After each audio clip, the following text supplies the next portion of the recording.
Hi hello నమస్తే welcome to YK news. ఇంద్రకీలాద్రిపై ఏం జరుగుతోంది? అధికారుల నిర్లక్ష్యం కావచ్చు, సమన్వయం లోపం అవ్వచ్చు, భక్తుల మనోభావాలు మాత్రం దెబ్బతింటున్నాయన్నది మాత్రం ముమ్మాటికి నిజం. కొండపై పవర్ కట్, కాంట్రాక్టర్ల అడ్డగోలు దందా, అమ్మవారి నిత్య పూజల్లో నిండా అపచారం.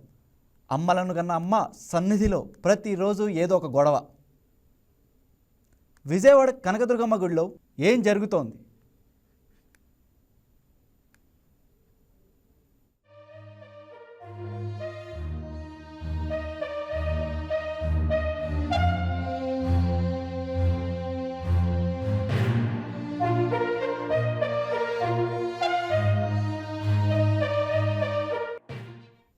విజయవాడ కనకదుర్గమ్మ గుడిలో ఏం జరుగుతోంది? ఇప్పుడు ఇదే ప్రశ్న భక్తులను వెంటాడుతోంది. ఏపీలో రెండో అతిపెద్ద ఆలయం విజయవాడ కనకదుర్గమ్మ ఆలయం. నిత్యం వేలాది మంది భక్తులు సందర్శించే పుణ్యక్షేత్రం ఇది. ఏటా 120 కోట్ల రూపాయల ఆదాయం వస్తుంది. కనకదుర్గమ్మ ఆలయానికి సరికొత్త రూపు ఇవ్వాలని కూటమి ప్రభుత్వం ప్రయత్నిస్తుంటే గుడిలో జరుగుతున్న వరుస ఘటనలు భక్తులను ఆవేదనకు గురి చేస్తున్నాయి.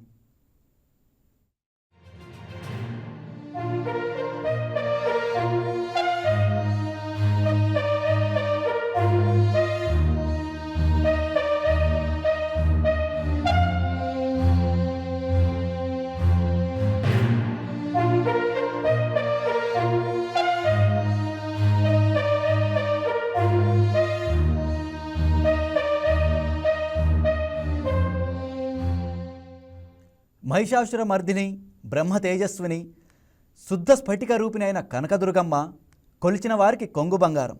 అమ్మకు నిత్యం పూజలు జరుగుతాయి.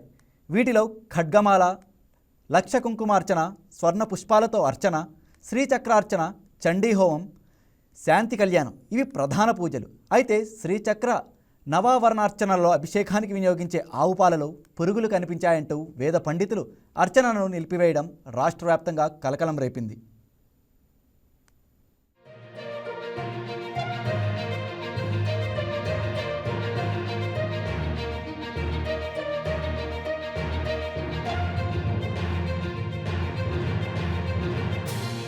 సాధారణంగా పంచామృత అభిషేకంలో ఆవు పాలను వినియోగిస్తారు. కొండ దిగువన గోశాల ఉంది. అక్కడి నుంచి స్వచ్ఛమైన పాలు సేకరించి అమ్మవారి సేవకు వినియోగించాలి. అయితే అలా కాకుండా టెట్రా పాలు వాడుతున్న విషయం తాజాగా వెలుగులోకి వచ్చింది. ఈ అంశంపై దుర్గగుడి ఈవో సీనానాయక్ సమగ్ర విచారణకు ఆదేశించారు. దేవస్థాన స్థానాచార్య విష్ణుభట్ల శివప్రసాద్ శర్మ పర్యవేక్షణలో విచారణ కమిటీని ఏర్పాటు చేశారు. ఈ కమిటీ శ్రీచక్ర నవావర్చనార్చన పూజ జరిపించిన ఆలయ అర్చకుల నుంచి వివరాలను అడిగి తెలుసుకుంది. ఈ క్రమంలోనే స్టోర్, పూజా విభాగాలకు చెందిన ఉద్యోగులతో పాటు సంబంధిత అర్చకుడికి నోటీసులు జారీ చేశారు.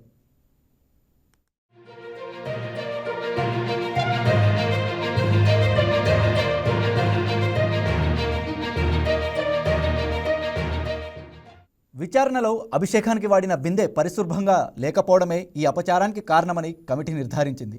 పురుగులు ఉన్న బిందెలోనే పాలు పోసి అర్చకుడు అభిషేకం చేసినట్లు తేలింది. అలాగే స్టోర్, పూజా విభాగాల్లోని సిబ్బంది నిర్లక్ష్య వైఖరి స్పష్టంగా బయటపడింది. అంతేకాదు ఈ నివేదిక ఆధారంగా శ్రీచక్ర నవావర్చనార్చన నిర్వహించే అర్చకుడికి ఆలయ అధికారులు మెమో జారీ చేశారు. అలాగే అతన్ని అంతర్గతంగా బదిలీ చేసి పల్లకి సేవ, దర్బార్ సేవ, లక్ష కుంకుమార్చన పర్యవేక్షణ బాధ్యతలను అప్పగించారు. స్టోర్, పూజా విభాగాల ఉద్యోగులు వివరణనివ్వాలని ఆదేశించారు.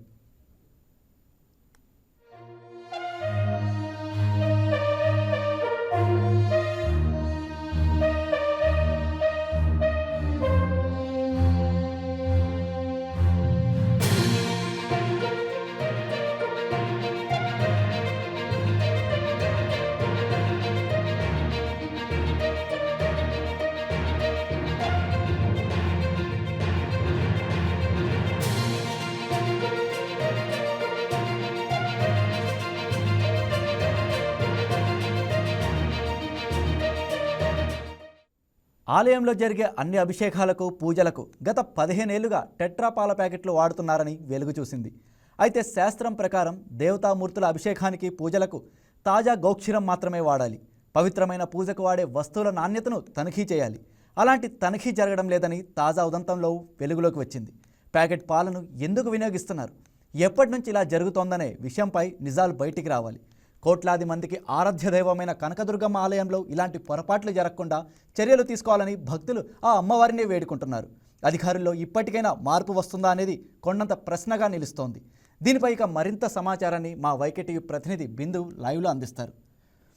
రైట్ బిందు, మన విజయవాడలో రెండో అతిపెద్ద ఆలయమైన విజయవాడ ఇంద్రకీలాద్రి కనకదుర్గమ్మ, అలాంటి ఆలయంలో రీసెంట్గానే మనం చూసాం ఎన్నో వరుస ఘటనలు జరుగుతున్నాయి. భక్తులు కూడా ఆవేదన వ్యక్తం చేస్తున్నారు దీనిపై. ఇక విషయానికి వస్తే రీసెంట్గా శ్రీచక్ర నవవరార్చన వంటి అత్యంత పవిత్ర పూజలో పాలల్లో వినియోగించిన పాలల్లో పురుగులు కనపడడంపై ఎంతో పెద్ద రాష్ట్ర వ్యాప్తంగా సంచలనం సృష్టించింది ఈ విషయం. దీనికి సంబంధించి అసలు ఏమంటారు? ఎస్ రాజ్ కుమార్, అమ్మలగన్నమ్మ విజయవాడ ఇంద్రకీలాద్రి దుర్గమ్మ, అటువంటి దుర్గమ్మను దర్శించుకోవడానికి రాష్ట్ర వ్యాప్తంగానే కాకుండా దేశవ్యాప్తంగా భక్తులు నలుమూలల నుండి కూడా తరలి వస్తారు. ఏటా అంటే ప్రతి సంవత్సరం కూడా అంటే 50,000 అంటే 1,00,000 దాటిన భక్తులు, మామూలు రోజుల్లోనే 50,000 దాటుతున్న భక్తులు అయితే వస్తూ ఉన్న ఇటువంటి దేవస్థానం మీద, అమ్మవారి మీద ఎంతో భక్తి శ్రద్ధలు ఉన్న ప్రజలు ఇప్పుడైతే చాలా వరకు కొంచెం వివాదాస్పదంగా జరుగుతున్నాయి. కాబట్టి టెంపుల్లో విషయాలన్నీ, దుర్గగుడికి సంబంధించి అన్ని విషయాలు కూడా ఇటీవల వివాదాస్పదంగానే మారుతున్నాయి. దానికి సంబంధించి భక్తులు తీవ్ర ఆవేదన వ్యక్తం చేస్తున్నారు. ముఖ్యంగా ఇటీవల అంటే కొత్త సంవత్సరం, నూతన సంవత్సరం మొదలైనప్పటి నుండి 2026 నుంచి కూడా ప్రతి ఒక్క వివాదాన్ని అంటే ఈవోకి సంబంధించి ప్రతి ఒక్కటి కూడా ఒక వివాదంగానే మారుతుంది. దాంట్లో ముఖ్యమైనది ఏంటంటే అమ్మవారికి శ్రీచక్రానికి సంబంధించి శ్రీచక్ర నవార్చన చేసే, అభిషేకానికి చేసే పాలు పాడైపోయినవని కూడా అక్కడ విధులు నిర్వహించే అర్చకుడు ఎవరైతే ఉన్నారో వారు ఒక వాట్సాప్ గ్రూప్లో పాలు పాడైపోయి పాలల్లో పురుగు పడిందన్న దాన్ని అయితే వాట్సాప్ గ్రూప్స్లో షేర్ చేయడం వల్ల దీంతో పత్రికా ప్రకటనలు అన్నిటికీ అలర్ట్ అయ్యి అయితే ఈ న్యూస్ని స్ప్రెడ్ చేయడం జరిగింది.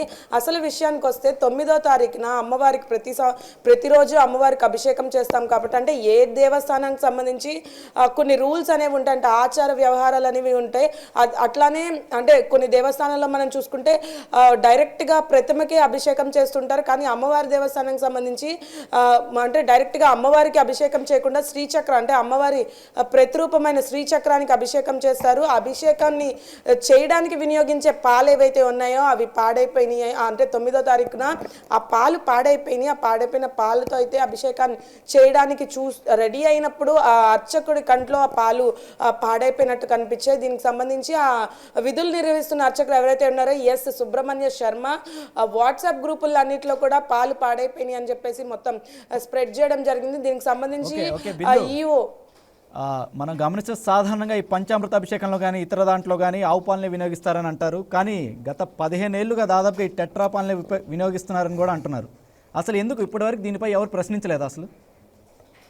ఎస్ రాజ్ కుమార్, ముఖ్యంగా అంటే అభిషేకం చేయడానికి ప్రతి దానికి కానీ అంటే అమ్మవారికి ముఖ్యంగా ఇంత ప్రతిష్టాత్మకమైన దేవస్థానానికి సంబంధించి కూడా పాల వినియోగం పైన కూడా చాలా వరకు ఒక స్పష్టత అనేది ఉండాలి. అంటే తనిఖీ చేయాలి ముందుగా స్టోర్స్ నుండి, అంటే అమ్మవారి అభిషేకానికి సంబంధించి ఏవైతే పదార్థాలు ఉంటాయో అవి స్టోర్స్ నుండి తనిఖీ చేసిన తర్వాత అప్రూవల్ అయిన తర్వాత స్టోర్స్ విభాగానికి సంబంధించి కూడా ప్రత్యేకమైన అధికారులు ఉంటారు. స్టోర్స్ విభాగం అధికారులు తనిఖీ చేసిన తర్వాతే అమ్మవారి పదార్థాలు అంటే అమ్మవారి అభిషేకానికి ఉపయోగించే ఏవైతే పదార్థాలు ఉంటాయో అవి వాటి నాణ్యతను కూడా చెక్ చేయాల్సి ఉంటుంది. ఆ తర్వాతే అమ్మవారి అభిషేకానికి అయితే ఈ పాలు కానీ మిగతా ఏవైతే మెటీరియల్స్ ఉంటాయో అవన్నీ వెళ్తాయి. అయితే ముఖ్యంగా గత 15 సంవత్సరాల నుండి అమ్మవారి అభిషేకానికి సంబంధించిన ఈ పాలు ఏవైతే ఉన్నాయో అవి టెట్రా ప్యాకెట్ పాలని అప్పటికి కొన్ని అపవాదులు వస్తూనే ఉన్నాయి. కానీ ఎవరు దీని మీద అంతగా దృష్టి సారించలేకపోయారు. కానీ తరచూ జరుగుతున్న వరుస ఘటనలపై ఫోకస్ చేసుకుంటే ఇటీవల అమ్మవారికి ఉపయోగించే పాలు ఖచ్చితంగా టెట్రా ప్యాకెట్ పాలు మాత్రమే అని చెప్పేసి ఒక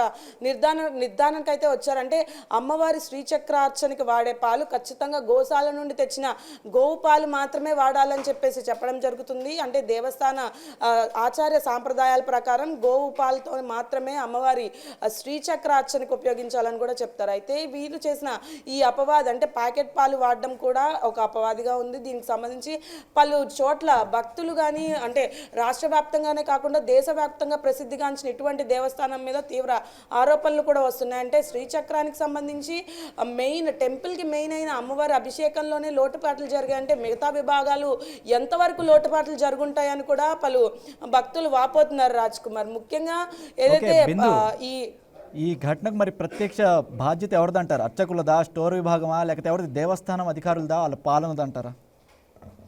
ముఖ్యంగా ఇది జరిగిన తర్వాత అంటే ఏదైతే పాల వివాదం జరిగిందో అమ్మవారి అభిషేకానికి సంబంధించి అపవాదం ఎప్పుడైతే జరిగిందో దీని తర్వాత ఆలయ ఈవో సీనా నాయక్ ఒక పత్రికా ప్రకటనకు సంబంధించి ఒక ఫుల్ డేటా రిలీజ్ చేసినట్టు తెలుస్తుంది. అంటే ఆలయంలో ఆ టైంలో అర్చన చేసే టైంలో ఎవరైతే విధులు నిర్వహిస్తున్న అర్చకుడు సుబ్రహ్మణ్య శర్మ ఉన్నారో, దాని తర్వాత అర్చకుడి కింద ఉన్న మిగతా సభ్యులు ఎవరైతే ఉన్నారో వారు తప్పిదం చేశారని, వారిని విధుల నుండి తొలగించారని కూడా చెప్పడం జరిగింది. అక్కడ అర్చకులు చేసే ఆ అర్చకుడు అంటే సుబ్రహ్మణ్య శర్మ ఎవరైతే ఉన్నారో వారిని అక్కడి నుండి విధులు తొలగించి దర్బార్ సేవ మరియు కుంకుమార్చన సేవలు అయితే పెట్టడం జరిగింది. మెమోలు జారీ చేయడం, ఈ అంతర్గత బదిలీలతో ఈ వ్యవహారం అంతా ముగిసిపోతుందంటారా?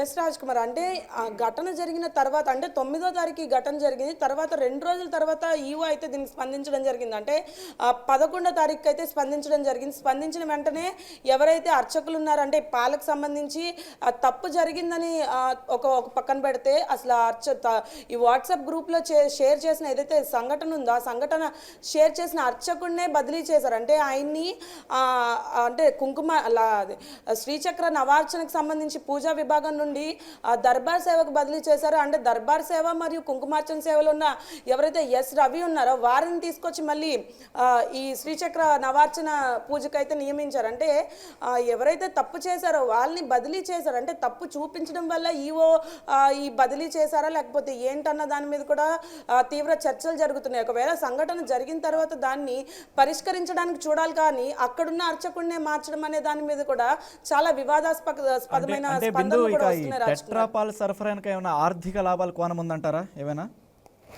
దీనిపైన ఆర్థిక లాభ కోణాలు మరియు రాజకీయ కోణాలు కూడా ఉన్నాయని చెప్తున్నారు. ఎందుకంటే గత 15 సంవత్సరాల నుండి జరుగుతున్న ఈ టెట్రా పాలు ప్యాకెట్ పాలను వినియోగిస్తూ అమ్మవారికి అభిషేకం చేస్తున్న విషయం ఎవరికి తెలియకుండా ఉందా, లేకపోతే ఇంతకుముందే తీవ్ర ఆరోపణలు కూడా వచ్చాయి. అంటే ప్యాకెట్ పాలు వాడడం శ్రీచక్రానికి చాలా వరకు అది తప్పిదమని కూడా కొంతమంది ఇది వరకు గతంలో జరిగిన విషయమే, కానీ దాన్ని అంత వెలుగులోకి చూడలేదు. ఈసారి మాత్రం ఎవరైతే అర్చకులు ఉన్నారో ఆ రోజు బిందెలో ఏర్పడిన పురుగు వల్ల కనిపించడం వల్ల ఇటువంటి సంఘర్షణ అనేది ఏర్పడింది. దాని తర్వాత కూడా ఈ వివాదానికి వెనక చూసుకుంటే చాలా రోజుల నుండి జరుగుతున్న ఈ పనిని ఆ రోజు మాత్రమే ఎందుకు గమనించారన్న దాని మీద కూడా చాలా వరకు విమర్శలు వెల్లువిరుస్తున్నాయి రాజ్ కుమార్. ముఖ్యంగా ఈ పాలు ఒక్కటే కాకుండా అమ్మవారికి సంబంధించిన ఏవైతే పదార్థాలు ఉన్నాయో అమ్మవారి అభిషేకానికే కానీ అమ్మవారి కుంకుమార్చనకు కానీ అమ్మవారికి మార్నింగ్ నుండి జరుగుతున్న ఏవైతే పూజలు ఉంటాయో తెల్లవారుజాము నుండి జరుగుతున్న పూజలు అన్ని తనిఖీ చేయాల్సిన ఏదైతే బాధ్యత ఉందో అది స్టోర్ విభాగం వాళ్ళది. అంటే స్టోర్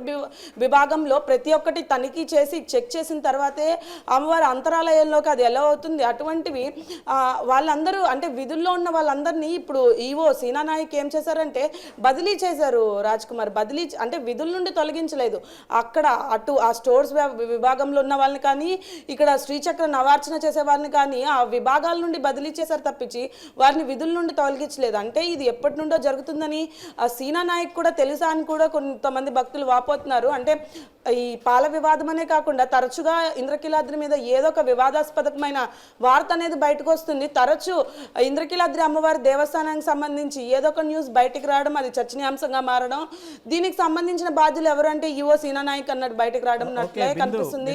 ఈ జరిగిన ఘటనతో ఇప్పటికే భక్తుల విశ్వాసాన్ని కూడా దెబ్బతినింది అని కూడా మనం వింటానే ఉన్నాం. మరి వారి విశ్వాసాన్ని తిరిగి నిలబెట్టడానికి దేవస్థానం అధికారులు ఎలాంటి చర్యలు ఏమైనా తీసుకున్నారా? మళ్ళీ అసలు ఈ టెట్రాపాల్ని వినియోగిస్తున్నారా లేదంటే ఆవు పాలని ఏమైనా వినియోగిస్తున్నారా రిటర్న్?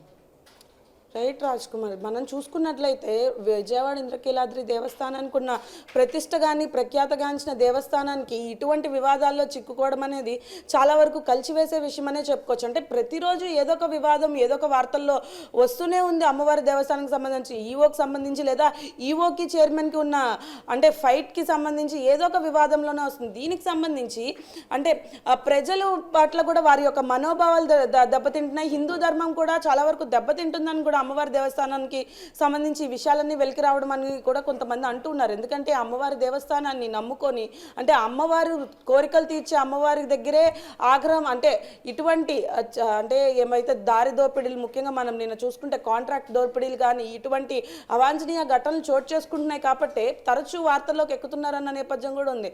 అయితే ముఖ్యంగా ఈ శ్రీచక్ర నవార్చనకు సంబంధించి ఫ్యూచర్లో మళ్ళీ ఇటువంటి సంఘటన ఎదురు కాకుండా ఉండాలంటే అమ్మవారి శ్రీచక్రానికి సంబంధించి కేవలం గోవు పాలతో మాత్రమే శ్రీచక్రానికి అభిషేకం జరగాలి, వేరే దేంతో కూడా జరగకూడదని ఒక తీవ్ర నివేదిక ఇవ్వాలని కూడా దేవాదాయ శాఖ నుండి ఒక నివేదిక విడుదల చేశారు. దానికి సంబంధించి కూడా పోరంకిలో ఉన్న దేవస్థానానికి సంబంధించిన పోరంకిలో ఉన్న గోశాల నుండి గోవులు దాదాపు 30 గోవులు పట్టే ఆ గోశాలలో ఖచ్చితంగా ఆ గోవు పాలు మాత్రమే శ్రీచక్ర నవార్చనకి వాడాలని కూడా చెప్పడం జరిగింది. దీంట్లో ఎటువంటి లోటుపాట్లు ఉండవు. ఒకవేళ మళ్ళీ శ్రీచక్ర నవార్చనకి ఎటువంటి అపవాదులు కానీ ఎటువంటి ఆరోపణలు కానీ వస్తే మాత్రం ఖచ్చితంగా విధుల నుండి తొలగిస్తాం. అక్కడ పనిచేసే విభాగాల్లో బిందు ఇక తప్పులు ఒకరు చేస్తే నిందలు మరొకరు మోయాల్సి వస్తుందన్న పరిస్థితులు కూడా ఉన్నాయి.